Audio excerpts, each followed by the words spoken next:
Comment poser des tuiles plates, niveau de difficulté 2 marteaux. Grâce à leur triple recouvrement et leur pose à joints croisés, les tuiles plates assurent un bon écoulement de la pluie. En neuf comme en rénovation, il faut bien respecter les règles de mise en œuvre.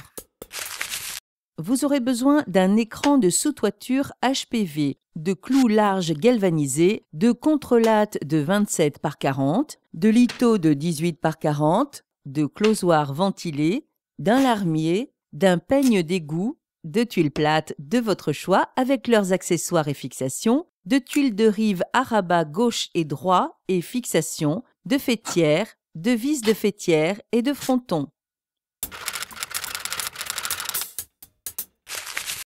Munissez-vous d'un échafaudage pour accéder à la toiture, de filets de protection, d'un mètre, d'un crayon, d'une longue règle de maçon, d'un cordeau à poudre, d'une agrafeuse, d'une scie égoïne, d'un marteau, d'une visseuse et d'une meuleuse équipée d'un disque diamanté.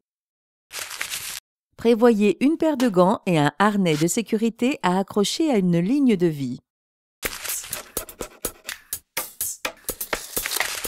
Définition. Si vous regardez un pan de toiture de face, on parle de rive gauche et de rive droite pour les côtés, de faîtage pour le sommet du toit et d'égout pour le bas. En bord de rive, il existe des tuiles de rive dotées d'un rabat qui protègent des intempéries. Les tuiles faîtières couvrent la jonction des deux pans de toiture au sommet du toit. Le pureau, souvent cité, est la partie non recouverte d'une tuile qui est exposée aux intempéries. Pour la ventilation sous les tuiles, on pourra utiliser un closoir ventilé, des chatières et des peignes d'égout. Aspect réglementaire. En neuf comme en rénovation, la réalisation d'une toiture doit prendre en compte les contraintes architecturales du lieu et respecter les normes établies dans les DTU. Pour refaire une toiture existante à l'identique, une déclaration de travaux en mairie suffit. En cas de modification de pente ou de matériaux, un permis de construire est obligatoire. Prenez soin de travailler en sécurité. Calcul préliminaire. Avec la surface totale de votre toiture, vous pouvez estimer les mètres linéaires d'écran de sous-toiture nécessaires en majorant pour compenser le recouvrement délai entre eux d'un rang sur l'autre. Pour les tuiles, les fabricants indiquent généralement le nombre moyen de tuiles par mètre carré en fonction du pureau.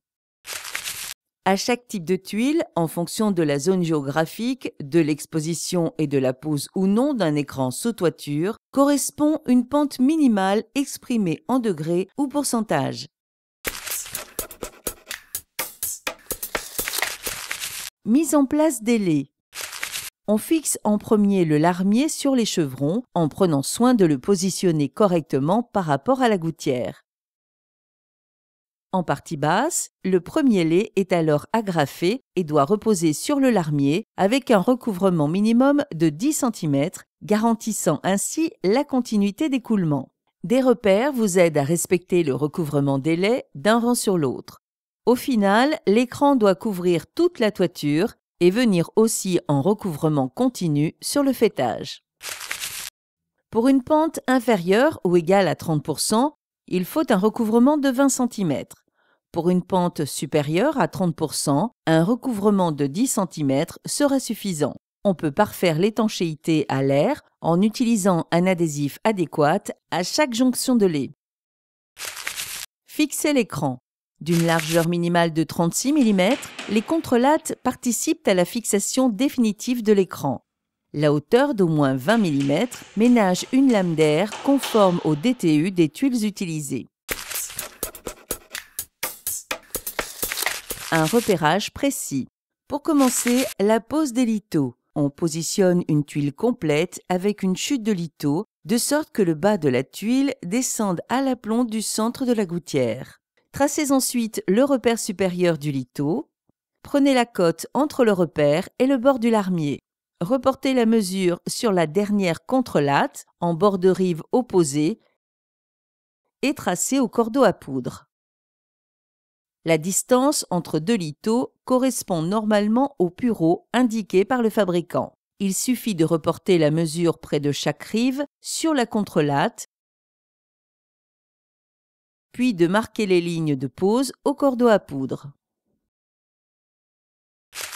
Fixez les premiers lithos. Placez le litho sur la ligne repère et clouez au passage des contrelattes.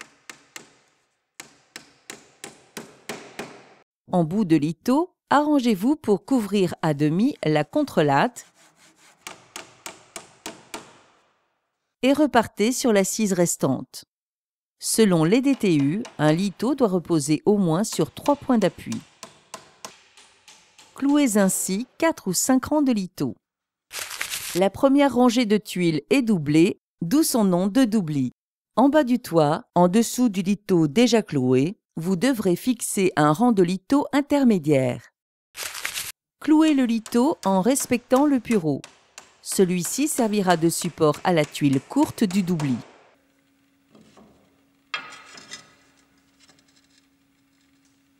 Positionnez ensuite un litho au niveau de l'égout de la toiture et clouez-le. Fixez maintenant le peigne d'égout.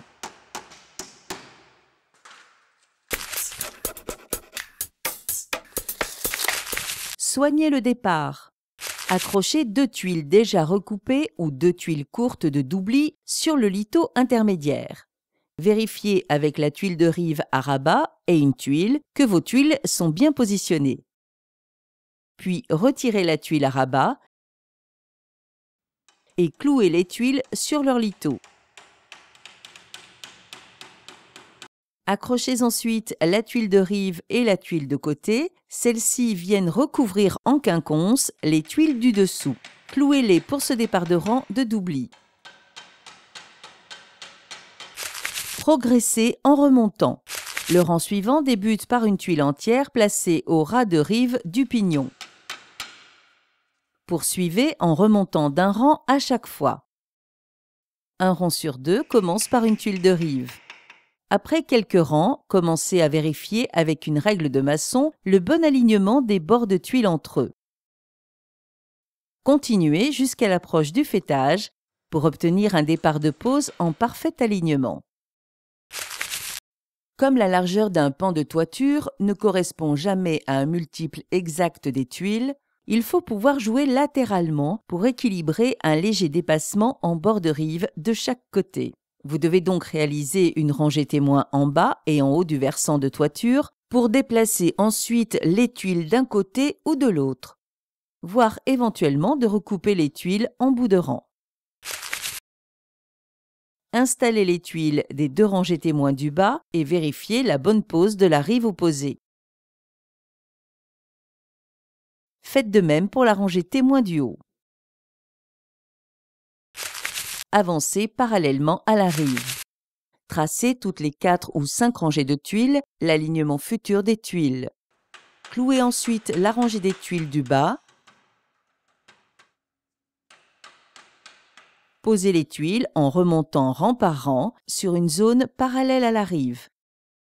Vérifiez régulièrement le bon alignement des bords de rang entre eux. En procédant ainsi, vous pouvez vous déplacer sur les lithos et travailler sans trop forcer sur vos bras. Pour le bon respect des règles de fixation, il est obligatoire de fixer systématiquement en rive, à l'égout et au faîtage. En partie courante, se reporter à la fiche technique du fabricant. Ventilation de la toiture. Pour assurer la circulation de l'air sous la toiture, différentes possibilités sont envisageables. Si absence de ventilation en faîtage et égout, positionnez les chatières en partie haute et basse. Si ventilation en faîtage uniquement, positionnez les chatières en partie basse. Si ventilation à l'égout uniquement, positionnez les chatières en partie haute. Si ventilation à l'égout et au faîtage, inutile de positionner des chatières. Par tradition, les faîtières sont entièrement scellées sur lit de mortier et l'on réalise une crête au mortier bâtard à chaque jonction. Pour favoriser l'accrochage du mortier bâtard à la jonction des faîtières, une bande de grillage à lapin est juste calée pour faire le pontage. Le mortier s'y accroche plus facilement et l'on peut ensuite élever la crête au mortier bâtard. Un joint de mortier assure l'étanchéité au bas des faîtières et l'ensemble apporte un réel cachet à la réalisation. Faîtage à sec sur closoir. Fixez la lisse de rehausse adaptée à la hauteur de la faîtière, puis posez les tuiles recoupées si besoin sur le faîtage. Déroulez la bande de closoir ventilé en le fixant régulièrement. Terminez en retirant progressivement les bandes de protection des bandes adhésives et marouflez à mesure. Les tuiles faîtières sont percées d'un trou sur le dessus, puis vissées une à une sur la lisse de rehausse. À chaque tête de vis est associée une rondelle d'étanchéité. Il ne vous reste plus qu'à poser le fronton pour apporter la touche finale à votre toiture. Une couverture dans la tradition qui met votre habitation à couvert pour longtemps et donne une réelle plus-value à votre maison. Une question, un doute, un conseil? Contactez le 0810 634 634.